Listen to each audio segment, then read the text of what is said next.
Hi, welcome to Straight Talk. I want to welcome all of our new viewers and know that our goal here is to educate you about the opiate epidemic and drug abuse in general. We'll give out a lot of good information on this show so that you can use it to help somebody that you care about or even yourself if you need it. So we're going to talk a lot today about communities and what communities can do to fight this opiate epidemic. And there's a lot that a community can do. And joining me on the show is Kabir Singh, who is the Chief Operating Officer for Mid-Atlantic of Amatus Health, which is a very big organization, we'll find out in a sec, who's joining us to talk about the work that he's doing in working with communities. Kabir, welcome. Thank you, Mike. Thank you for having me. Appreciate you being here. Honored to be here with you. It's a big problem. Yes. I know you guys. Tell me about Amatus and what you guys are doing and where you're located. You're all over the place. Yeah, so Amatus Health overall, we have 10 treatment centers in 4 states. There's 1 in New Hampshire, there's 3 in Maryland, 4 in Ohio, and 2 in Atlanta, Georgia. In Atlanta. Mm-hmm. So we currently operate in those spaces, variety of levels of care, variety of different demographics that we serve, and all, to that respect. We have really proud of opening up our most recent location, the 10th one, which is going to be in Hagerstown, Maryland, and that's going to be a 3.5 actually state Medicaid facility, and we're especially proud of that. And you take everything. Somebody has insurance or they don't, but they have Medicaid from the state. We do. You'll take them as well. Yeah, we do take them. We try to get, so even prior to having that particular center, we like to pride ourselves on our outreach staff being able to navigate anyone to treatment who calls us, be able to help them in their time of need. And people are watching this show all over the country, and everyone's going through their own issues, whether it's funding, insurance, finding a program, not sure if it's a good program, a lot of questions that people have. But here you guys are reaching out to a vulnerable population. Yeah. That people, when you think of a private treatment center, you think, oh, God, it's going to cost me a fortune, I can't afford it, so I can't get help. Right. And that's not your philosophy at Amatus. No, we're trying to break down those barriers, those walls, make treatment accessible to all those who need it. A lot of times they're just calls that family members are making to us, trying to sort out the ins and outs of treatment. There's all sorts of horror stories surrounding treatment centers, and we're trying to identify ourselves as those who have moved above and beyond all that noise and are offering quality treatment throughout our centers. And we have at Amatus Health here just in our backyard, Knowings Mills, we are the backbone to all those 10 treatment centers. We offer all the compliance. We do the billing for them. The HR is really important for us to offer that support to our internal staff because it's taxing work. I was just going to say, it takes a lot to operate drug treatment centers. Oh, yeah. And at the same time, we want to make sure they're good quality. So you have to be certified. Correct. By several agencies to certify you, and you're in different states. So it's important, and you want people who are out there looking for a program to look for a good certified program, right? Yeah. So we do that. Here in Maryland, you have to seek out that third-party accreditation prior to even opening. The state won't even license you. So we have the card for accreditation at all our facilities. That's the commission on our accreditation of rehabilitation facilities. So people watching from other states, they should make sure that the programs they go to. Oh, for certain. The 2 prevailing certifying kind of organizations are JCO and CARF. So wherever you go, whether it's one of our treatment centers or elsewhere, you should definitely want to seek out that stamp of approval for certain. Yeah. Now the opiate epidemic is hitting everybody, everywhere. And now we're seeing cocaine make a comeback, methamphetamine is showing up. I mean, this problem just continues to get worse, and this fentanyl, this deadly drug, seems to be everywhere. Mike, in the last 24 hours, I've gotten 2 calls. Yeah. Yeah. It's crazy. Yeah. It's crazy what's going on. People are just dying. Left and right. Now you're hearing, you guys are in 5 states, give a good barometer of what you hear. It doesn't seem to be getting that much better. No, it's not. It doesn't seem like the fentanyl related overdoses are certainly on the rise. In the Washington Post, this past Sunday, it was front page. It actually showed a picture of an overdosing young man in a stairwell in Manchester, which is essentially where our one treatment center in New Hampshire is, and it was talking about the fentanyl scourge. It's everywhere. Yeah. I mean, it doesn't matter where people are living or how much money they have. No. It doesn't discriminate. They made a large arrest in Hagerstown about 3 weeks ago. Enough fentanyl seized in Hagerstown by this trio that they arrested that killed 1 million people. Yeah. I mean, think about that. A pinhead full of this will kill you. Mm-hmm. So they can transport it in a little bag, and it would kill a whole city. The arresting officers and people raiding, officers are raiding these particular places have to wear all sorts of special, and they carry Narcan with them in case they inhale this stuff. It's been known that. Now, from a treatment perspective, how do you know what's the best treatment? So I leave that up to the clinicians. Mm-hmm. I mean, I'm not a clinician myself. I am a certified peer recovery specialist at CPRS, the state of Maryland. There are probably about 150 of us throughout the state. I have been one since 2014.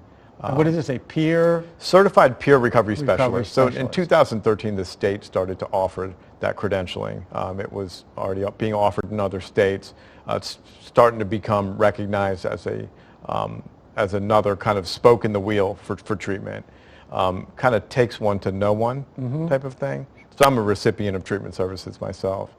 So I know what it's like, and I've been through that process. So becoming a certified peer recovery specialist in the state of Maryland is a variety of things: 500 hours in the field, some supervision, some class hours and things like that, and then a state exam, and then you can become a certified peer specialist. And what does that allow you? What do peer specialists do? So prior to working at Amatus Health, I worked in an organization in Montgomery County called Cornerstone Montgomery. They serve the more severe and persistent mentally ill. And so I worked on an ACT team, a assertive community treatment team. And on that team, there's a psychiatrist, there's a certified peer recovery specialist, there's a social worker, you could be a nutritionist, a variety of different things that make up that wraparound service. And we go and seek out the most vulnerable. So it was not uncommon for me to go out and meet someone in a tent to make sure that they're taking their medications and stuff like that. And I was usually the most relatable. It was easy to relate. So you have a lot of people in recovery who are helping to give back. Oh yeah, Baltimore has so of those about 150 certified peer recovery specialists, most of them are within the limits of Baltimore County and the city. They're mostly located here. It's something that I like to on the show is to let people know, because people are watching from all over the country, to know that they should look that up. They should call their health departments and see if they have peer specialists, peer recovery specialists. It sounds like an amazing thing. A lot of people want to give back, but they don't know how. I don't know how. And this is a great avenue to be able to. It's a great avenue, and it's attainable, Mike. Yeah. It's not some sort of long graduate study, and it makes sense, and it's and they highly probably effective. make some of our best counselors, I'll bet. It's highly effective. Yeah. Okay, we're going to take a little break. We're talking to Kabir Singh from Amatus Health. We're hearing about the programs they provide, and we're going to come back and talk about local advisory councils. What can a neighborhood, what can a community do to wrap around and make a statement to do something about this opiate epidemic? So stay with us. We're coming right back to Straight Talk. Who helps a hero? Who tells the story of their scars? The freedom and safety of so many, of us all, is earned by the sacrifices of so few. Who helps a hero? We all do. The Gary Sinise Foundation works to support America's defenders and strengthen their families through entertainment, the construction of smart homes for our wounded heroes, and by inspiring and educating others to also support the veterans within their own communities. We enjoy the benefits of their sacrifice and service each day. Now it's time we serve them. Find out how you can help our heroes at GarySiniseFoundation.org. While we can never do enough to show our gratitude to our nation's defenders, we can always do a little more.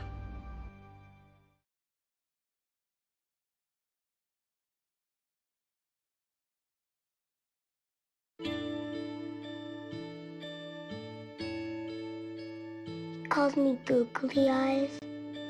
You know you're beautiful, right? You know that? Even you are beautiful. got bullied for wearing glasses. Share if you're against bullying. We put it out there, just took off. 3 million people have shared this post. Don't let bullies get you down. I stand with you. Our whole family's wearing glasses. I wear glasses and I'm proud.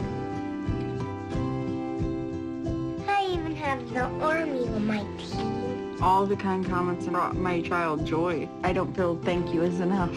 That's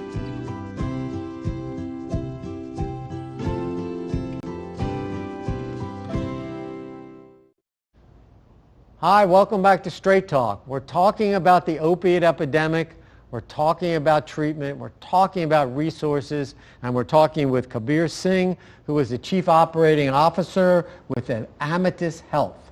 And they provide a lot of services. We'll be putting their website up during the show so that you'll know how to access them. They'll help you get help. If they can't provide it, they'll tell you where you can go and get help. And that's what it's all about. So, Kabir, let's keep our talking, because we talk about communities mobilizing about this epidemic. I think a lot of people feel helpless and hopeless, that what can we do? It's so bad, it's so horrible.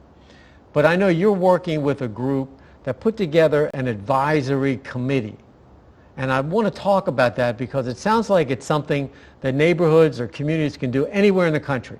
Yes. If they have this little model. So Right. Tell me about this advisory council out of Montgomery County, Maryland. Correct. You're exactly right, Mike. So community councils, committees, they offer the community a platform to really have their voice. And so in Montgomery County, the county executive probably a little bit over 80, underneath 90 different councils and committees. Some are concerned with, the trees and water runoff into the Chesapeake Bay.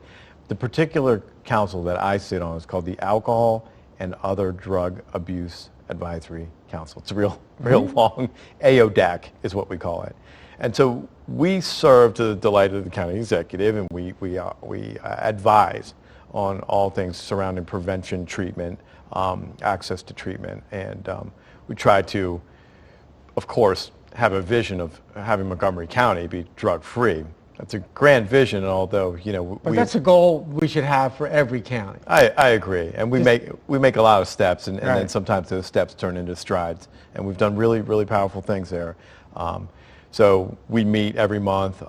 That particular council, which I sit on, is made up of community stakeholders. Now, let's go over these players, because Okay. I want people out there to know that what they can do in their neighborhood, because you're talking Who's showing the up at the players. table, right? Yeah.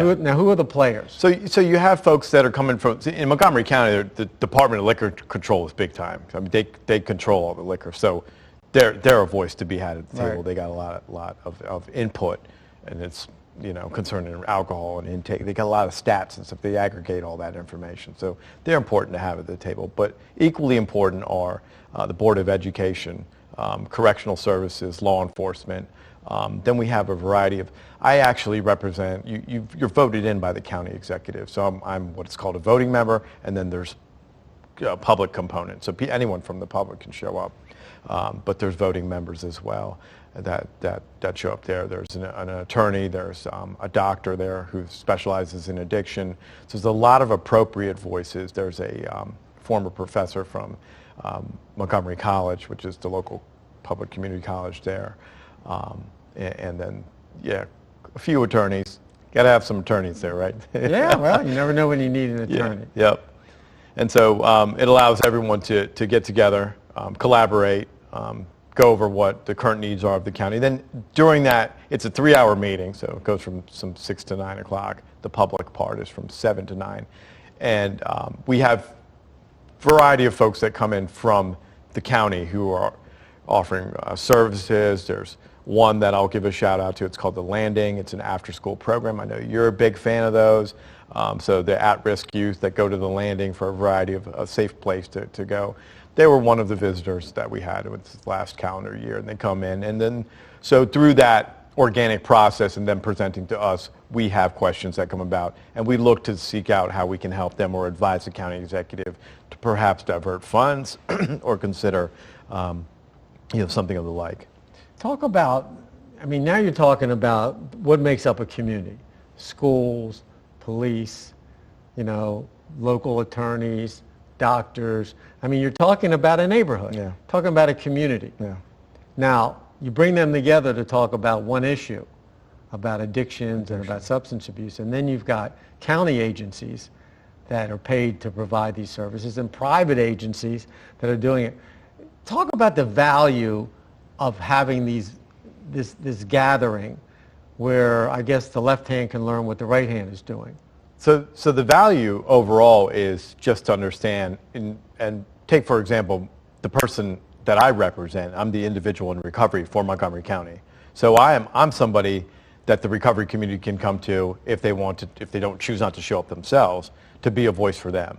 So we keep our finger really on the pulse of what's going on. A lot of what we go over are stats from the previous month or possibly the last year. It depends on how those are being gathered or compiled to understand where the county's headed, in what direction, where are the gaps in services, how do we fulfill certain needs that need to be filled by the public, what they're currently looking at. So having all the players there, you know, an issue comes up about the schools. Correct. They're there. They're at the table. They're right there. Correct. Something comes up about police. They're sitting there. They're sitting there. So you can really deal with these issues in a community Correct. where you don't have to worry about, well, you go meet with them and then come back, because this is a crisis. This is an epidemic. Right. You know, we need to deal with this, and we need those players to play their role. And by having those players at the table with all the different voices and input, it's not some sort of binary, you know, outlook and input on where we need to head. One of the finer accomplishments we made recently in the last year was to advocate for a new Avery Road Treatment Center. Avery Road Treatment Center is a well-known treatment center there in Montgomery County. It serves those who don't have insurance and those who have state insurance, and there's a small allocation for private beds. When I was there in 2009, the one and only time I've been to treatment so far, it needed help then, and that was in 2009. You know, kind of leaky ceilings and things like that. So Montgomery County built this fabulous animal shelter, millions of dollars, and then the community was up in arms. We got this treatment center that's got like holes in the roof. And so we were instrumental in advocating to the county executive and setting forth some momentum in that, along with this organization called the Tree of Hope organization as well. And so the governor was out there, county executive, the former county executive, Ike Leggett, was there in a groundbreaking ceremony last fall, and a new state-of-the-art facility is on the way, and we're really proud of that. Yeah, yeah. Well, again, that shows what an advisory council can do. Yep. Now, it sounds like the way it works is that the county executive, the chief elected official of whatever county or city may be, appoints the key players. So it really is official. Yes. You know, it really does, and they have goals and a purpose to meet. It just isn't, you know, well, let's meet or let's not meet. I mean, it sounds like it's formally set up. Oh, yes. Now, again, you would recommend that to any community. Oh, yeah. 100%. It is a necessity, especially right now. I mean, we're talking about fighting this opioid epidemic. It is certainly something that's needed in every community, whether it's official or not. Official's great, Mike. I mean, don't get me wrong. Endorsed by the county executive, but grassroots is good too. If we can get together and start a force within our own communities, and you know, if we get noticed by the officials and the big players, even better. All right. We're talking with Kabir Singh, Chief Operating Officer at Amatus Health. We're putting their number up if you need help. That's what the show's all about, is getting you help.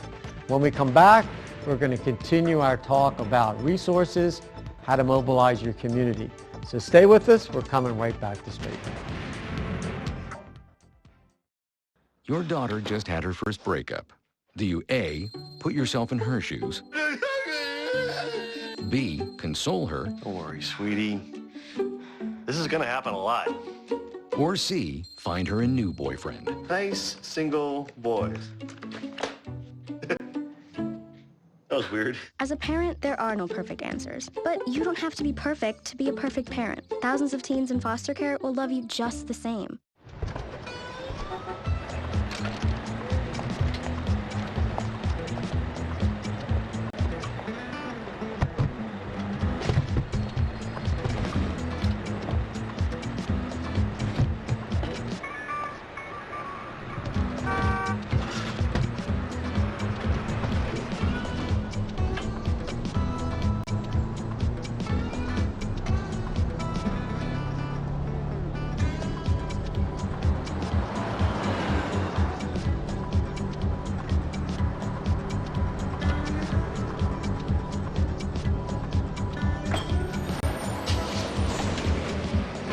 It's a short ride from your neighborhood to your naturehood. Find fun activities to do, like boating and biking, or camping and hiking, plus much more. To find a neighborhood park or green space near you, visit discovertheforest.org. Don't allow your weight to threaten your health or control your future. Excess weight or obesity can cause emotional and physical health risks. But you can take control.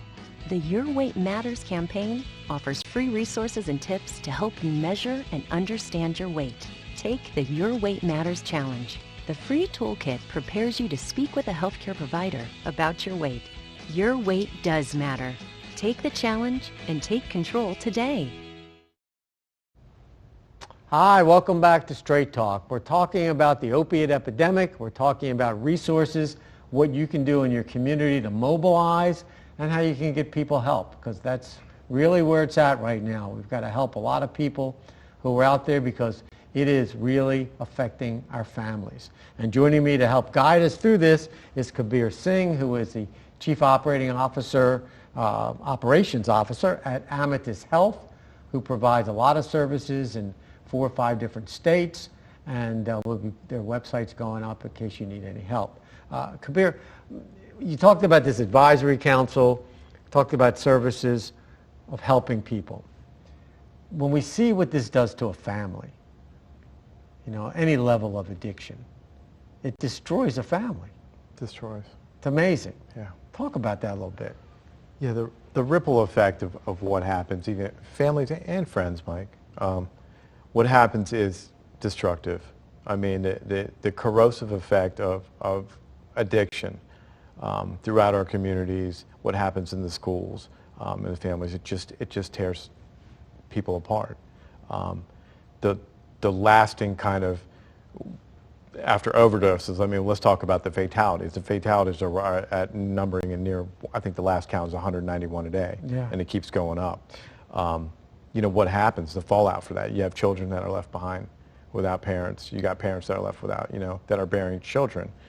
In the reverse order, it's not supposed to happen that way. And it's happening at an astounding rate. And I don't really know what's going to be the impetus to stop it, other than getting the word out, making treatment accessible, education, which I know you're big on. That's half the reason why we're here. Yeah. We want to let the public know. But it destroys in ways that are so elaborate and complex, what it causes mental health-wise to the people who are left behind to deal with that, and the therapies involved in that. And it just goes on and on. It's like the stone in the pond. The ripple effect is, you know. Even the early stages of addiction, you know, no matter what it is, we hear a lot about parents who's, you know, right now with kids, marijuana is like so big. Yeah. And maybe it's a gateway to something else. But parents are even struggling with that and what that does to a family. Or you have a kid who's drinking too much. I mean, it impacts the whole family. Impacts the whole family. That's very true. And the validation that's going on with the whole cannabis movement, the seemingly legalization or normalization of it is alarming. Yeah, and it's sending a bad message to kids because they think it's a cool thing. What at Amatus and in your experience from the treatment field, what's the best kinds of programs for families when that person in the family goes into treatment, whoever it is, a spouse, a child? what role should that family play, and what should the people out there look for in a program that provides something for families? So any quality treatment program, whether you come to one of our treatment centers underneath the Amatus Health umbrella or otherwise, should have a strong family component because it's a family disease. Both separately and together. A treatment center should hopefully integrate the family. And it's not always possible, Mike. You know, there's a whole complexity of privacy issues. If the client doesn't even sign a release from the outset, then you're kind of, held to that, and you can't really involve the family. But where and when possible, the family should be invited in for family sessions, and then separately at our treatment center, we have one in Gaithersburg called Fresh Start Recovery Center. We have a family group periodically that happens outside of the treatment center hours. It's free. It actually. Anyone can come to it. You didn't have to be a recipient of our services, and that's open, and it's a process group, and it's for families to get together. Parents usually is what it is, who are in all sorts of different stages of their own recovery, and recovery is the key word here. Yeah. So no matter where you are, if you're getting someone into treatment, you're looking at that program. We talked earlier about making sure they're certified, legitimate program. Would you also recommend that they have a good family program? 100%. At a minimum, there should be some sort of schedule of sessions that are either going to take place with couples. Oftentimes you have a spouse that's sitting on the outside. They're relieved to drop their other half at treatment, but they want to... They're going home. Yeah, they're going to go home eventually. Right, they're going to go home eventually, and there's a lot of damage that's been done along the way. And so to hopefully gather up some tools while the one's in treatment and the other one's at home waiting for, what traditionally has been waiting for the other shoe to drop. Oh, they're going to come back home again in a whirlwind and a tornado. And so hopefully both sides develop some sort of tool. Are going through that process. Well, listen, Kabir, thank you so much. My pleasure. Trying to educate. That's our goal, everybody. We want to educate you about the opiate epidemic, the drug epidemic, so that you're armed with information, knowledge about what to do, and you don't feel helpless. If you know somebody that has a problem, please call, get them help. Amatus Health is a great program. They're available, and if they're not in your area, call them anyway. They'll hook you up with a program that's close to you, and it's really important. I want to thank Kabir, thank Amatus Health for letting you be here and helping us. I want to thank all of you for watching. And please, again, if you know somebody needs help, make that phone call. Thank you for watching Straight Talk, and we'll see you next time.